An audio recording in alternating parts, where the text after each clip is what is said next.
Let's talk a little bit more about Titan. Looks like there are quite a few concerns being alluded to. The government intervention will be a real risk to the stock. Also, talks of the risk which includes inclusion of jewelry under the PMLA, which is the Prevention of Money Laundering Act. Varun Lohchab joins in right now. He's the MD and co-head of research at Religare Capital Markets.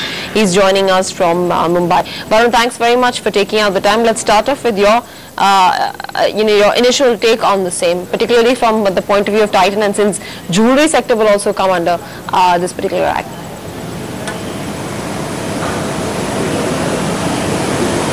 Yeah, so this is one of the steps that government has again taken to to curb the gold import demand, and as you would recall, last 4 or 5 months government has taken a lot of measures.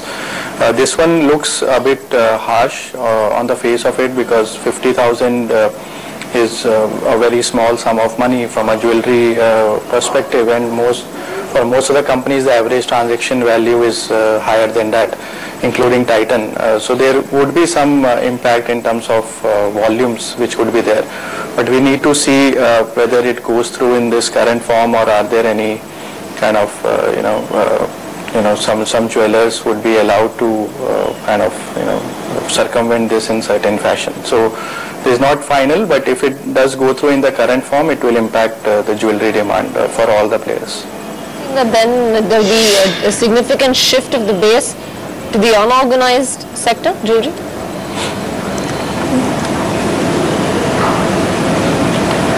Yeah, to some extent you can say that, because the bigger jewelers do comply with all of these norms, and therefore they tend to lose market share in such a scenario. But I think if you take the contrary, if government really goes for stricter implementation of this, then over a period of time you will see the bigger impact on unorganized. So you can say that in the near term probably the organized jewelers will take a hit, but if it gets complied with in a more stricter fashion, then over a period of time the organized jewelers will benefit actually from this regulation.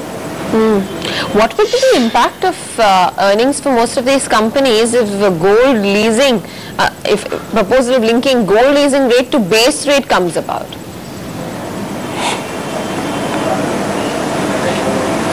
You see, again, it would vary from company to company. Not all of them are using gold on lease as the primary tool.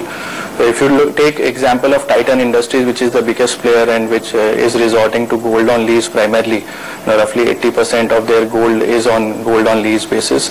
If you take the impact out there, it comes to around 6 to 7% on earnings.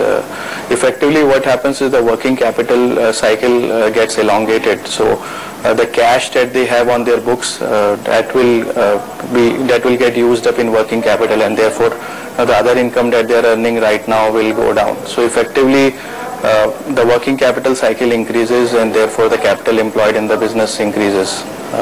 So roughly 6 to 7% impact on Titan, but for other players the impact would be lesser, because they don't work so much on gold on lease basis. But in case of Titan, the other thing is the base rate they might be able to kind of circumvent, because they have got the direct import license. So if DGFT renews that license for next year, because you have to go up for that, goes up for renewal every year, then they don't need to pay base rate to the domestic banks. They can still import from foreign banks. So the only incremental impact that you see would be on the likes of Titan, not the others like a PC Jewelers, for that matter, even the new listing Tara Jewelers, that jewels that came about. So these are the smaller names which will not get impacted much. No, so as I said, it would depend on the extent of gold on lease for each of them.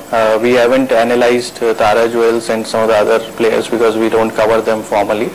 But the gold on lease component is smaller, for most of these smaller companies, and they do buy gold directly rather than doing it on lease basis, and therefore the impact might be lesser in their case.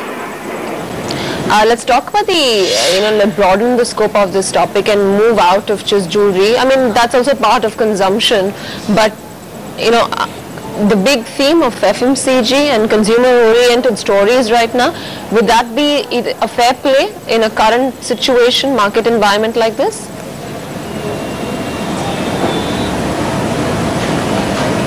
See, overall, consumption has been showing some weakness in the last 6 months. If you see, for most of the players, be it the FMCG players, be it the retailers, you have seen softness in terms of demand. Especially urban consumption has taken a hit. So that is a challenging backdrop, against which most of these players are operating in. And given where valuations are for the sector, we have not been too bullish on the sector over the last 4 or 5 months. We have downgraded quite a few stocks, and there are very few stocks which we are now recommending to our investors to buy. Okay. All right. Varun, thanks very much for joining and really appreciate the time that you've taken out. That's on Titan Industries and a few other regulatory issues that could impact the jewelry segment. Prashant.